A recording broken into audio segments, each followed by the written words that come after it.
is Matt with T-Jack Survival, and we're going to have a little discussion about hygiene. Stay tuned.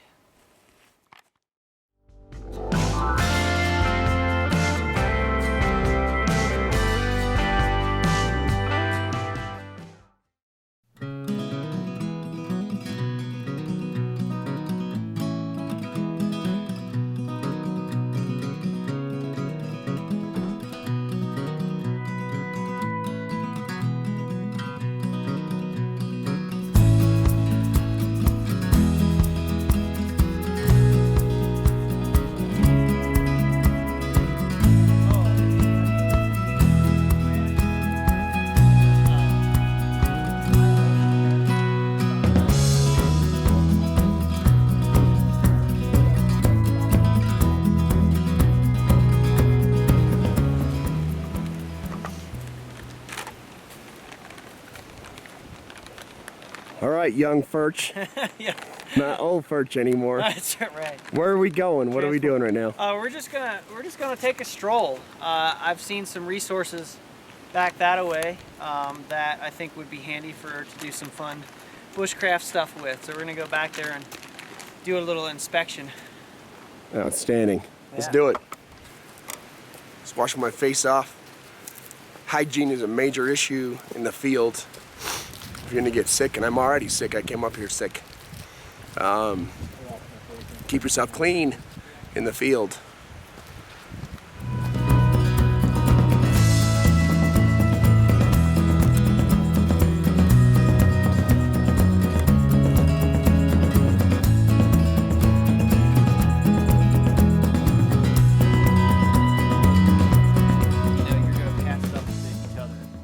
Share the herp. Yeah, share the herp, the belly herp, The belly the herp. poo in the mouth thing. Don't share the belly herp. That's right. Wash your hands. Yeah, so wash your hands frequently. And the thing to remember about biodegradable soap is that it's biodegradable terrestrially, okay? I don't care what kind you're using, if it's Dr. Bronner's or just some sort of Camp Suds thing you're getting from REI. You never want to introduce that to a water source. Soap is very detrimental to marine life, no matter what it is. It'll actually mess with the slime coat that makes fish's scales basically waterproof. So you don't want to put it right in the creek. You want to take your bottle and go up the hill, be several hundred feet away from the water source and wash your hands away from the water source. And then as far as just general hygiene, going beyond just keeping your hands clean, I'll do a billy bath the same way, billy pot, or just a water bottle bath. And so I will heat water on the fire. I'll take a bandana, I'll take my soap, and I'll go off somewhere up the hill away from the water source, find a nice private place, and just wash, head to toe, mostly concentrating on the crevices, on the areas that are going to collect a lot of... The pits and the junk. Yeah, exactly. I like to call it the unholy trinity. The armpits, crotch, and rear end. Those are the parts that are going to start to get funky. So, getting them a little bit of sunshine, scrubbing them down, getting them clean, air dry, you're good to go. And I do that, I try to do that pretty frequently. When I'm out here, I wouldn't say I have, a routine necessarily. It's just like, go with what you feel. If you're feeling funky, go take a bath. Yeah, so that's pretty much how I go about it. And it's actually pretty easy. Ancient people were very clean. If they weren't very clean, they would have gotten pathogens and died and not passed on genes, so that we're standing here to do this video right now. They didn't just roll dirty. A lot of people that come out into the backcountry, they're like, okay, this is great. I don't have to shower. I could just be funky. And that's not the case. You definitely want to keep on top of hygiene. It's really important. I personally believe that, and this is just my belief, you can disagree if you want. I personally believe that a lot of waterborne illnesses, especially if you're in areas like, say, the Appalachian Trail, where there's a lot of people back there, you're sharing food, you're doing just your normal thing with dirty hands that may not have been washed after you just went and dug a cat hole. There's where your giardia is coming from, and all those things that are going to give you really nasty gastrointestinal upset that is going to probably end your trip. You're going to need to go get Flagyl or some sort of broad spectrum antibiotic to deal with it. I really think poor hygiene is probably the #1 culprit for that stuff. However, you know, I would recommend treating your water. We were having this discussion earlier. You know, if you didn't grow up drinking out of puddles and creeks, you probably don't have the fortitude in here to deal with whatever naturally occurring pathogens might be in the water. So I usually recommend my students or just people that I'm talking with just to bring something like Aqua Myra or a filter or something that you can quickly produce potable water with. And metal water containers so that you can boil in it. The military used to call that a ranger shower.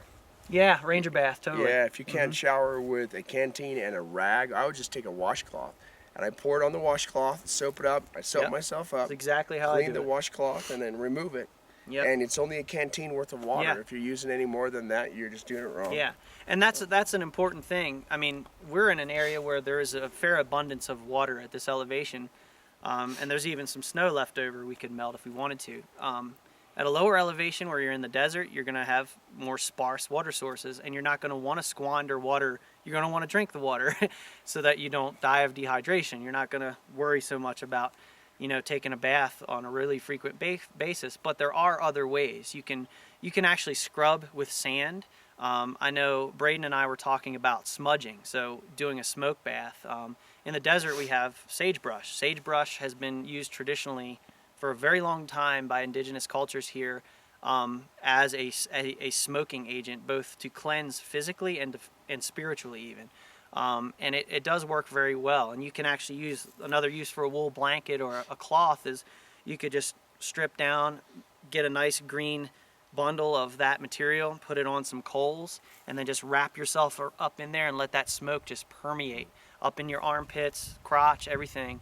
And that will actually kill bacteria, and it smells great. I mean, it smells better than BO. Yeah. A lot of people dislike the smell of campfire smoke, but it actually has good properties to keep you clean. And so when I'm in areas where there is a scarcity of water, that is the method that I would use to maintain cleanliness out here. And a lot of people don't realize if you stink, that's because bacteria is growing. Yep. So what you want to do is kill the bacteria, and then you're not. It's a different kind of clean, of course. Yeah.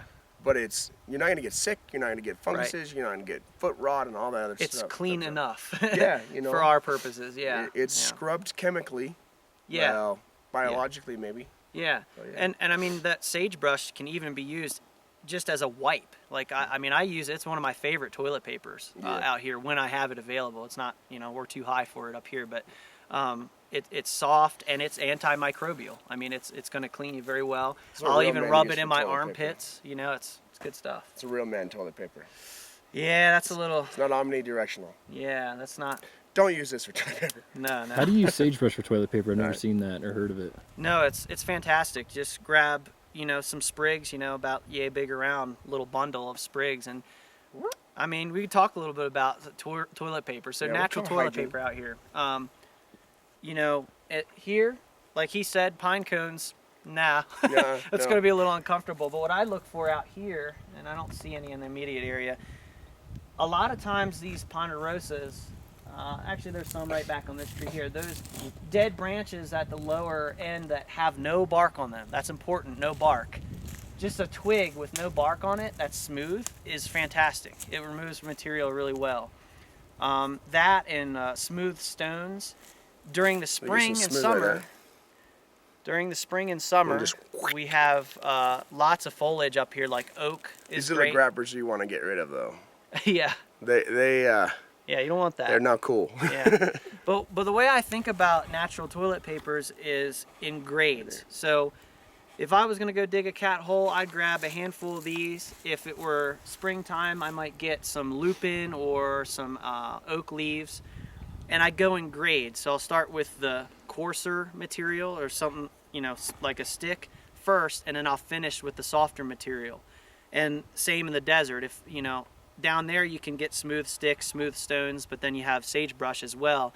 And I'll finish with the sagebrush as my last course because it's going to remove any of the stuff that I missed with the coarser stages, and it's going to it's antimicrobial, so it's going to clean you at that final pass. So those are things that I look for. Obviously, you want to know your plants. I mean, Don't there's wipe your not butt with skunk cabbage and stinging nettle. right, exactly. You want to know your plants. I mean, there's really, you know, even sagebrush sometimes is irritating to people because it has. I mean, if you just rub it in your armpit, you'll feel this. It's almost like you just wiped your armpit with like an alcohol swab. You'll feel it killing bacteria. It's actually really amazing. And sometimes some people, you know, using it for toilet paper find it a little bit too intense. But it does work really well. So figure out what works for you. Be sure you know your plants and you're not going to use something that is overtly irritating to you when you're using it. But so we talked a little bit about hygiene, but what can we find, like, you know, I'm kind of referencing yucca roots, like, you know, for our natural soaps. Yeah. And So things. what are some things that we can use out here for hygienic purposes? Yeah. Well, that is the number one thing out here. Actually, is the yucca. We have a narrow leaf yucca, which this elevation you're not going to find it. You'd have to drop back down. But it actually has saponin in the roots and even in the leaves a little bit. It's a really useful plant. You can use it for cordage and all sorts of things. When you process even the leaves for cordage and you're pounding and soaking, you'll see that water foam up, just like you just put dish soap in it. So that water can be useful as a wash, and you can also just cut the root, get a big chunk of the root and shave off a little bit and mash it up real well, mix it with water, and it'll suds up just like regular soap. That is the best soap substitute that I know of out here.